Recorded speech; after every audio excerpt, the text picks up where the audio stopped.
ലോകം ഇന്നുവരെ കണ്ടിട്ടില്ലാത്ത അത്രയും വലിയൊരു സൈനിക പ്രതിസന്ധിക്കാണ് പശ്ചിമേഷ്യൻ മണ്ണ് സാക്ഷ്യം വഹിച്ചുകൊണ്ടിരിക്കുന്നത്. അമേരിക്കൻ പ്രസിഡന്റ് ഡൊണാൾഡ് ട്രംപിന്റെ കണക്കുകൂട്ടലുകളെല്ലാം പിഴച്ചു എന്ന് മാത്രമല്ല, ലോകത്തിന് മുന്നിൽ അമേരിക്കയുടെ അപ്രമാദിത്വം ചോദ്യം ചെയ്യപ്പെടുന്ന ഒരു അവസ്ഥയിലേക്കാണ് കാര്യങ്ങൾ എത്തി നിൽക്കുന്നത്. ഇറാനെ ഒന്ന് ഭയപ്പെടുത്തിയാൽ അവർ കീഴടങ്ങുമെന്ന് കരുതിയ ട്രംപിന് മുന്നിൽ ഇറാന്റെ അപ്രതീക്ഷിതവും ആസൂത്രിതവുമായ നീക്കങ്ങൾ വലിയൊരു തിരിച്ചടിയായി മാറിയിരിക്കുന്നു.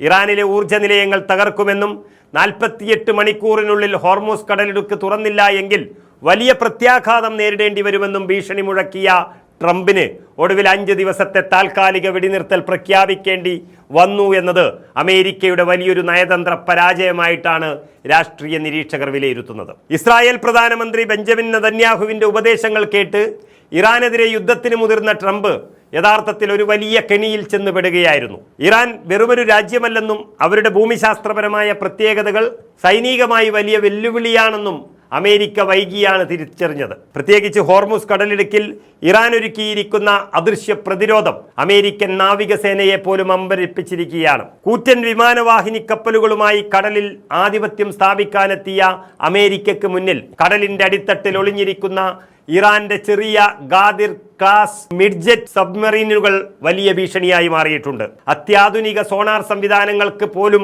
പിടികൊടുക്കാത്ത ഈ കുഞ്ഞൻ അന്തർവാഹിനികൾ ഹോർമൂസിലെ 33 കിലോമീറ്റർ വീതിയുള്ള സമുദ്രപാതയെ ഇറാന്റെ നിയന്ത്രണത്തിലാക്കി മാറ്റിയിരിക്കുന്നു. അമേരിക്കയുടെ പരാജയം വെറും സൈനികമായ ഒന്നു മാത്രമല്ല, മറിച്ച് സാമ്പത്തികവും നയതന്ത്രപരവുമാണ്. ഹോർമൂസ് കടലിടുക്ക് അടഞ്ഞതോടെ ആഗോള എണ്ണ വിപണി തകർന്നിരിക്കുന്നു. പെട്രോൾ, ഡീസൽ വിലകൾ ലോകമെമ്പാടും കുതിച്ചുയർന്നത് അമേരിക്കൻ സമ്പദ് വ്യവസ്ഥയെയും സാരമായി ബാധിച്ചിട്ടുണ്ട്.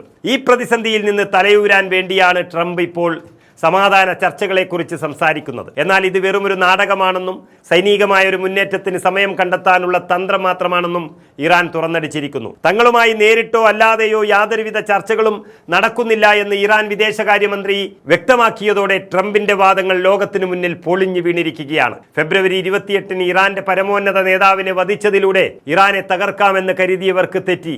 ആ സംഭവത്തിന് ശേഷം ഇറാൻ നടത്തിയ ശക്തമായ തിരിച്ചടികൾ അമേരിക്കയുടെ പല സൈനിക കേന്ദ്രങ്ങളെയും തകർത്തി. ഇതിനെ പ്രതിരോധിക്കാനാവാതെ വന്നപ്പോഴാണ് ട്രംപ് തന്റെ കർക്കശമായ നിലപാടുകളിൽ നിന്ന് പിന്നോട്ട് പോകാൻ നിർബന്ധിതനായത്. ഇറാന്റെ പവർ പ്ലാന്റുകൾ ആക്രമിക്കുമെന്ന് പറഞ്ഞ് ട്രംപ് ഇപ്പോൾ അത് 5 ദിവസത്തേക്ക് മാറ്റിവെച്ചു എന്ന് പറയുന്നത് തന്നെ അദ്ദേഹത്തിന്റെ പരാജയത്തിന്റെ അടയാളമാണ്. ശക്തമായ ഒരു ശത്രുവിനെ നേരിടാൻ അമേരിക്കയ്ക്ക് ഭയമാണെന്ന സന്ദേശമാണ് ഇതിലൂടെ ലോകത്തിന് ലഭിക്കുന്നത്. നെതന്യാഹുമായുള്ള രഹസ്യ ചർച്ചകൾക്ക് ശേഷം ഇറാനെ തകർക്കാൻ ഇറങ്ങിത്തിരിച്ച ട്രംപിന് ഒടുവിൽ സ്വന്തം രാജ്യത്തെ സാമ്പത്തിക തകർച്ചയിൽ നിന്ന് രക്ഷിക്കാൻ സമാധാനത്തിന്റെ മുഖം മൂടി അണിയേണ്ടി വരുന്നു എന്നുള്ളതാണ് സത്യം. എന്നാൽ ഇറാൻ തങ്ങളുടെ നിലപാടിൽ ഉറച്ചു നിൽക്കുകയാണ്. തങ്ങളല്ല ഈ യുദ്ധത്തിന് തുടക്കം കുറിച്ചതെന്നും അതിനാൽ സമാധാനത്തിനുള്ള ഏത് ശ്രമവും അമേരിക്കയുടെ ഭാഗത്തു നിന്നാണ് ഉണ്ടാവേണ്ടതെന്നും അവർ പറയുകയാണ്. ഹോർമൂസ് കടലിടുക്കിന്റെ ആധിപത്യം ഇറാന്റെ കൈവശമാണെന്ന യാഥാർത്ഥ്യം അമേരിക്കയ്ക്ക് അംഗീകരിക്കേണ്ടി വന്നിരിക്കുന്നു. കടലിന്റെ അടിത്തട്ടിൽ നിന്ന് ഇറാന്റെ ടോർപിഡോകളും ക്രൂയിസ് മിസൈലുകളും ഏതു നിമിഷവും അമേരിക്കൻ കപ്പലുകളെ ലക്ഷ്യം വയ്ക്കാമെന്ന പേടി വാഷിംഗ്ടണിലെ ഭരണകൂടത്തെ വല്ലാതെ അലട്ടുന്നുണ്ട്. ഈ യുദ്ധം കേവലം 2 രാജ്യങ്ങൾ തമ്മിലുള്ളതല്ല, മറിച്ച് ലോകാക്രമത്തിൽ അമേരിക്കയുടെ സ്വാധീനം എത്രത്തോളം കുറയുന്നു എന്നതിൻ്റെ ഒരു തെളിവ് കൂടിയാണ്. പശ്ചിമേഷ്യയിൽ ഇനി അമേരിക്കയുടെ ഭീഷണികൾ ചിലവാകില്ലെന്ന് ഇറാൻ തെളിയിച്ചിരിക്കുകയാണ്. ട്രംപിന്റെ ഓരോ പ്രസ്താവനയ്ക്കും പിന്നാലെ ഇറാൻ നടത്തുന്ന ശക്തമായ സൈനിക നീക്കങ്ങൾ അമേരിക്കയെ പ്രതിരോധത്തിലാക്കി എന്ന് വേണമെങ്കിൽ പറയാം. ടെഹ്റാനിലെ സൈനിക താവളങ്ങൾക്ക് നേരെ ഇസ്രായേൽ ആക്രമണം നടത്തിയെങ്കിലും അത് ഇറാനെ തളർത്തിയില്ല എന്ന് മാത്രമല്ല, കൂടുതൽ പ്രകോപിതരാക്കുകയാണ് ചെയ്തത്. പശ്ചിമേഷ്യയുടെ മണ്ണിൽ നിന്ന് അമേരിക്കൻ സാന്നിധ്യം പൂർണ്ണമായും തുടച്ചു നീക്കാനുള്ള ഇറാന്റെ തന്ത്രപരമായ നീക്കങ്ങൾ വിജയിച്ചുകൊണ്ടിരിക്കുന്നു.